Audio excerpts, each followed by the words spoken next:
Yes, sir. All right. Good morning, everyone. It's great to be back here. I postponed last week for what I'm sure are obvious reasons, but we're here back at Breakfast with Disaster. We go live every week Tuesdays at 10 a.m. with a simple purpose. We want to say about all the worst things that can happen, so that you know how to avoid them, and so you know how to deal with them. And the past couple of weeks have been full of really terrible things. Obviously, everybody's hearts and minds are. We're thinking about Damar Hamlin and what happened at last night's Bills game, and just that horrible, devastating, traumatic injury that occurred. And we hope that everything turns out for him, that he's able to recover. He's got a great support system. If you've seen any of the interviews with his family and friends, they're really pulling for him, and so we're pulling for him too. Um, Before that, obviously, that we've got Winter Storm Elliott that rolled through town, and that was truly devastating. And as everybody watching this knows, we saw, I think at last count, nearly 40 people passed away due to the storm. Hundreds of people trapped in their homes without heat and power. They're trapped in their cars, waiting for rescue. It's truly a scary time. And what we do at ServPro, in our own way, supporting the recovery effort, is more on the property damage side, obviously. And this storm really brought that with it, with the plunging temperatures, the high winds. Um, People really suffered, and you've probably seen this on social media, on the news. Senior living facilities burst pipes, spraying hundreds of gallons of water. People in their homes with their ceilings caving in. When we talk about levels of devastation here, we're not talking about just wet carpets. We're talking about people in real risk. And we've been working basically nonstop since Christmas Eve, trying to rise to that challenge. But it was still unprecedented, and I'm really pleased and happy today to be joined by Marshall here, Marshall Mulloy. Marshall's an industry veteran. He's been at this for about 30 years, I think, if I can count correctly from your LinkedIn, Marshall. He's owned his own franchise. He's with Team Fabiani out in Philadelphia now, heading up their business development department, and he knows this stuff really well. On top of working at ServPro, in a sales role, he was a building consultant, a claims examiner. He's been on both sides of this. Thank you for being here, Marshall. Help us maybe make sense of everything and see how it compares to past storms. How you doing? How's everything going? I'm good. Thanks for the great introduction, Dan. I'm happy to be here, keeping you company in Yeah, Buffalo. And, we are certainly praying for the great Buffalo safety that had a heart attack yesterday, and everybody cares about him. And Philadelphia fans are rooting him on too. So, yeah, this is definitely unprecedented conditions in our industry. We do see it often, but you and I have experience in it, and a lot of people that own or operate buildings or dwell inside of multifamily apartment complexes may be experiencing this type of stuff for the first time. So, like you were saying, we've dealt with nursing homes, Class A office spaces, higher education facilities, hospitality and entertainment complexes, veterinary care, and pet retailers, all through this storm. And unlike the snowfall that you had up in Baltimore, which might have prevented you from getting out to your clients as expeditiously as they might have wanted. You were telling me a story how you have a snow plow and you move snow out of the way yeah, to be able to service your clients. And we're not uh, dealing with that in the Philadelphia market, but the temperatures went so low here that there was a demand placed on us that was unprecedented. We were quickly at labor force capacity, but still servicing many institutions and business enterprises in the market. And we're still getting new calls today from yeah, this storm that happened on, the eve of Christmas Eve, so to speak.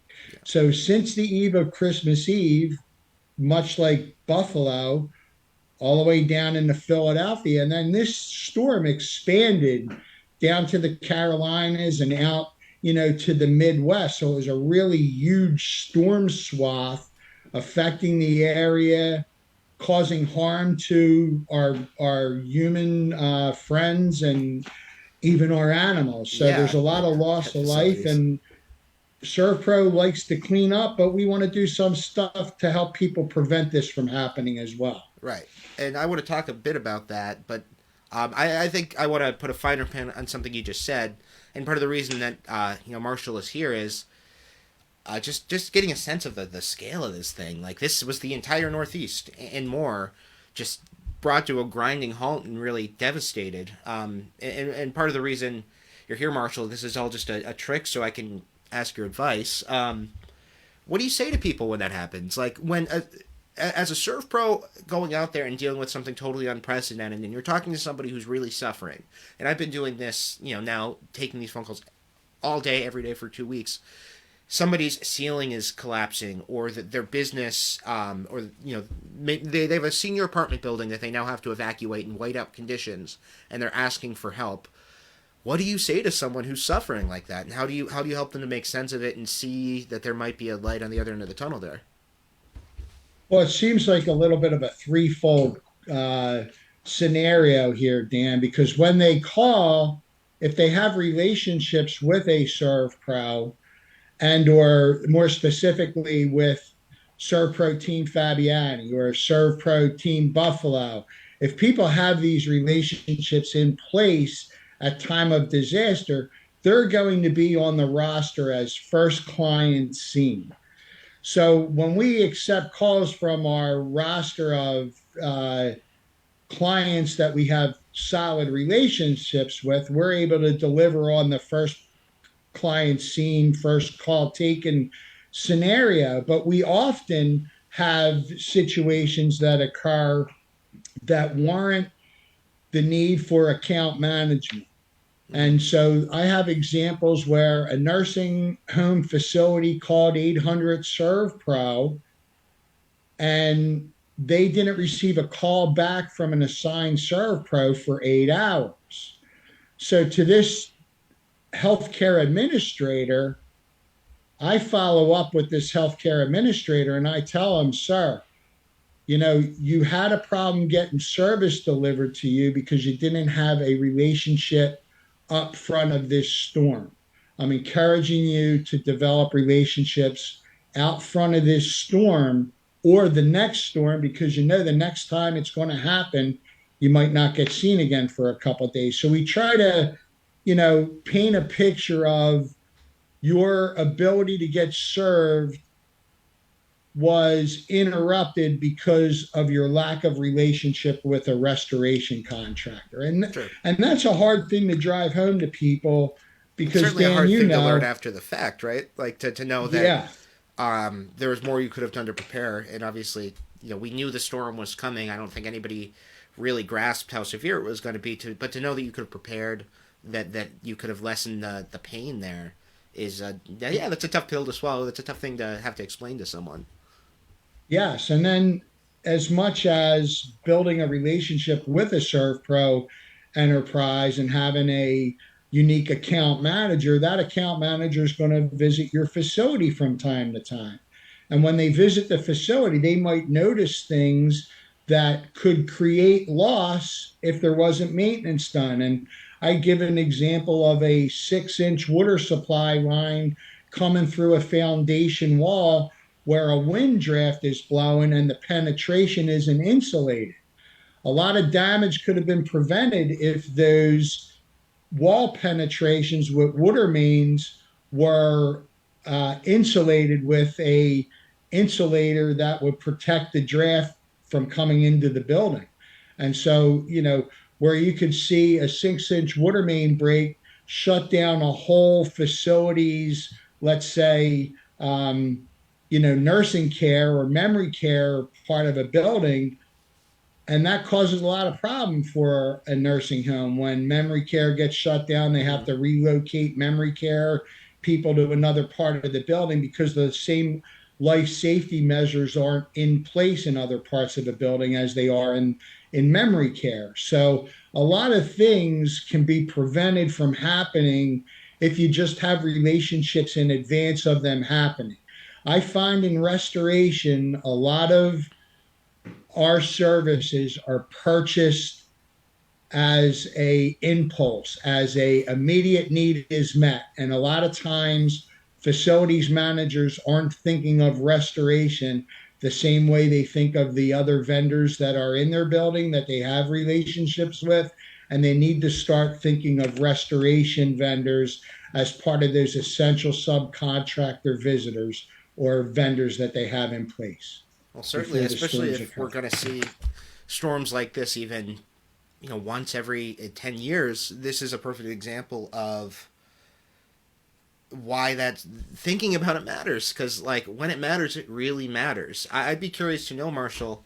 Um, and I can tell you a little bit about what's going on up here. But what sort of losses have you seen? What's really stuck out to you? What stories have you seen of people dealing with damage, sort of persevering, making things work? Because obviously life goes on. Even if your structure is damaged, you need to, if you've got that memory care unit, evacuate, find a way to take care of these people. Even if you've got I think you mentioned a veterinary facility, you've got to relocate those animals and take care of those animals. So, what have you seen out there, and what's really stuck with you as unique during this storm?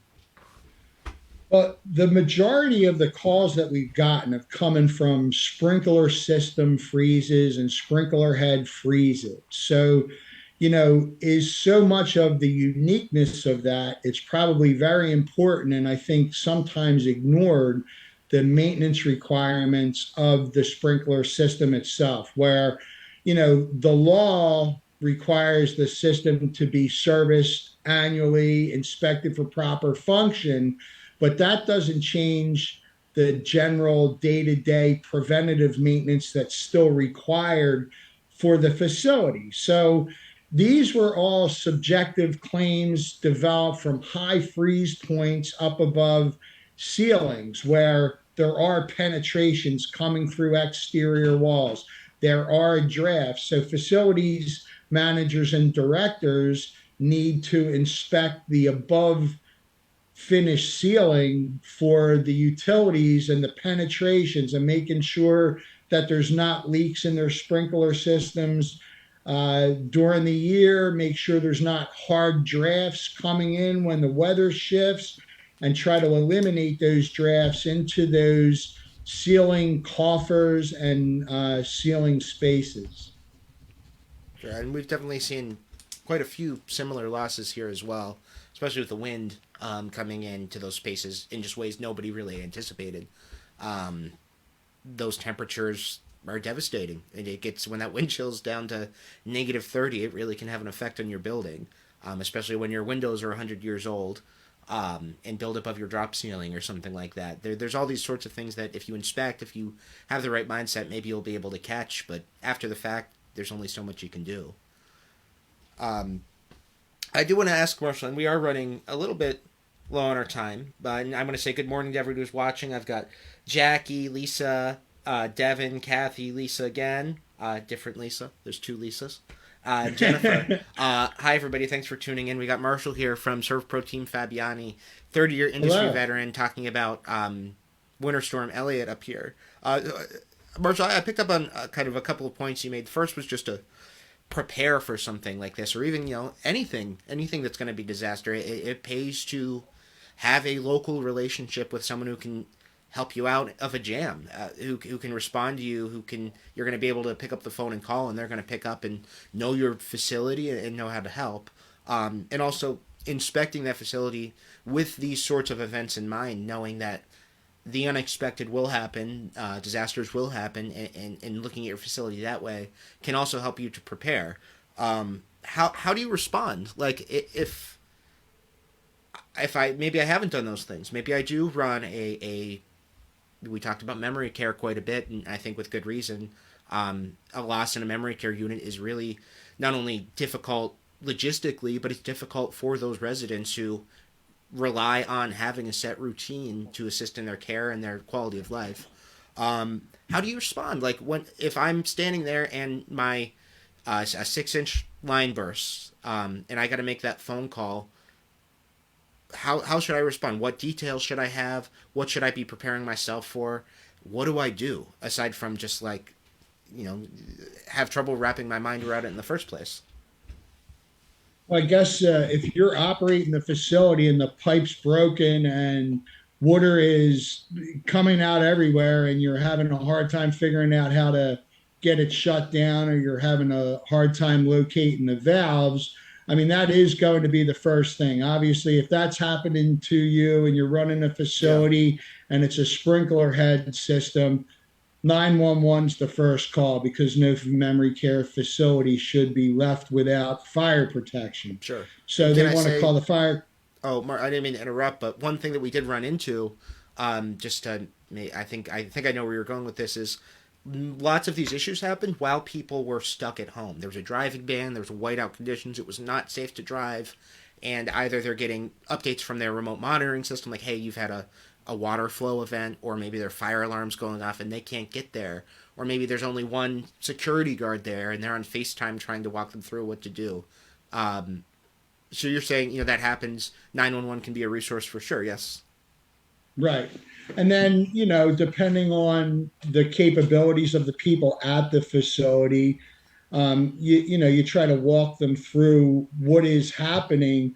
But I think that when these conditions are happening and there's not first responder help readily available, the disaster's widespread, I think that safety is the most important thing to concern yourself with. Your safety, the well-being of your loved ones, yourself, your family, your employees are first and foremost the most important things.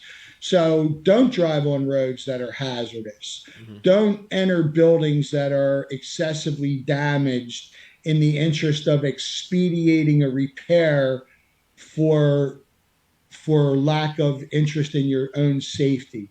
Because the bricks and sticks, they can be fixed. We're going to be able to clean up the water, but life cannot be restored once it's lost. So I always encourage people to, I mean, it's a little cliche, but to take a deep breath Hmm. and focus on their safety and what's most important to them and what they're most responsible for. And that is our safety and the safety of those that we love and care about, and the safety of our community.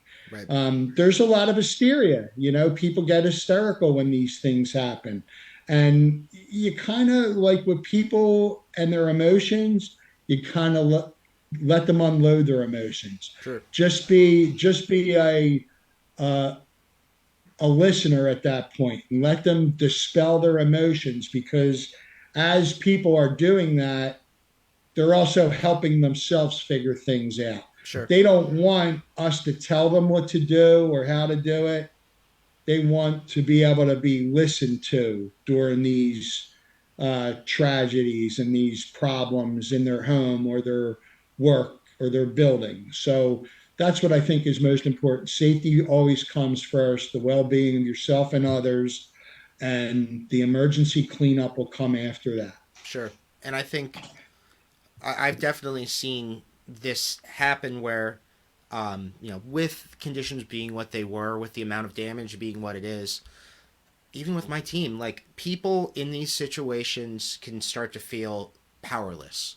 There could be a creeping of despair when you Yes, I know that agree. something's happening, and you don't know what to do about it, and you don't have access to do what you would normally do. My team, and I love them. They have been incredible this entire storm event. But I know from talking to them that there's this element of, we're not, we can't respond as quickly as we would want to, as we normally would. Usually we can snap our fingers and be there and we can take care of people. And in an event like this, that's just not the way things are. And I think it's important for people to know that when that feeling of despair creeps in, or feeling powerless, like, I have no control over the situation, there's always something that you can do. And sometimes it's taking that deep breath and reframing your perspective and remembering that taking a risk for your own life and limb to protect a couple of ceiling tiles is not worth it. Take a breath, wait. Sometimes it's understanding the situation and figuring out, what can I do to prepare myself best for next time. That's something you can do. Or prepare myself for when help does arrive, what we can do. I mean, everyone in this community is pulling together right now. They are doing their absolute best to take care of each other, which, despite all the heartbreak of the storm, has been really inspiring. And I think it can be tough to be in that position where you feel powerless, where you're talking to someone who feels powerless. And that's just not the case. Help is on the way. Help is out there. It may not be exactly what you expected, what you hoped, what you thought it was going to be, but no one's going to be left alone in this, and nobody has been left alone in this. And I guess that's kind of a silver lining, despite everything that's been going on. Yeah, I think we've sort of covered what I wanted to cover. Any other thoughts on this event, Marshall? No, I think your closing statements were excellent, talking about the safety and the well-being, and that the property damage can wait, and that, we always are here to help as soon as it's safe to help you. ServPro will be there to help. So I think it was a great conversation we had, Dan. I hope it's able to help some people in Buffalo and help some people in the Philadelphia market. And most importantly, I hope a young football player is able to recover from his hospital bed and get up and walk soon. Absolutely. And we're all hoping for the same, and he's in our hearts for sure. Thank you for being here, Marshall. We're gonna end this conversation with our famous prize wheel spin, which is seems a little bit unserious given what we were just talking about, but it's part of the game, right? Yes, Prize sir. wheel. This is for people who are in the ServPro Mug Club. If you want to join the ServPro Mug Club, it is very easy. You just have to ask. You'll get a beautiful coffee mug. It'll have a number on the bottom. That number will be registered to this wheel. I spin this wheel every week. Wherever it lands, that person gets a prize. And if you're watching, you get a double prize. Only way I know if you're watching is if you shoot me a comment in the comments right now. Say good morning if you haven't already. Anything you want to say, just so I know you're here. You don't want to miss out on the double prize. It's like winning two prizes at once. In fact, that's exactly what it is. So let me just give everybody a moment to say good morning, and I will spin this wheel. And you can see it now twice on my screen, unfortunately. There we go.